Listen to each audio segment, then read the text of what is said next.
എന്റെ റബ്ബിനറിഞ്ഞൂടെ എനിക്കെന്താ വേണ്ടതെന്ന്? ഇല്ലേ? എന്റെ ഉമ്മ എനിക്ക് നല്ലതല്ലാത്തത് തരുമോ?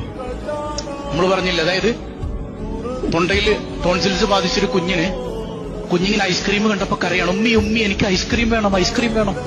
ഐസ്ക്രീം ഒന്നുമില്ല, ഐസ്ക്രീം ഒന്നും തരൂല. എന്താ ആ കുഞ്ഞെന്താ മനസ്സിലാക്കണത് ഉമ്മാനെ കുറിച്ച്? ഉമ്മാക്ക് എന്നോടൊരു ആ ഉമ്മാനെ പോലെ സ്നേഹമുള്ള വേറൊരു വേണ്ട അല്ലേ? ആ കുഞ്ഞിന് ഇങ്ങനെ സംഭവിക്കുന്ന ആർക്കറിയാം? എന്നാലും ഉപ്പാനേക്കാൾ എന്റെ ഭാര്യയേക്കാൾ മക്കളേക്കാൾ ഞാൻ എന്നെ സ്നേഹിക്കുന്നതിനേക്കാൾ എന്നെ സ്നേഹിക്കുന്ന ഒരു ഇലാഹ് എനിക്കുണ്ട്, ഒരു റബ്ബ് എനിക്കുണ്ട്. ഇല്ലേ? നിങ്ങൾ ചിന്തിച്ചു, അങ്ങനെ ഒരു റബ്ബ് എനിക്കില്ലേ? ആ റബ്ബ് എനിക്ക് എന്ത് തന്നാലും എനിക്ക് ഗുണമാണ്. വേറെ എന്തെങ്കിലും അവൻ തരുമോ? എനിക്കെന്ത് തന്നാലും ഗുണമാണ് എന്റെ റബ്ബ്.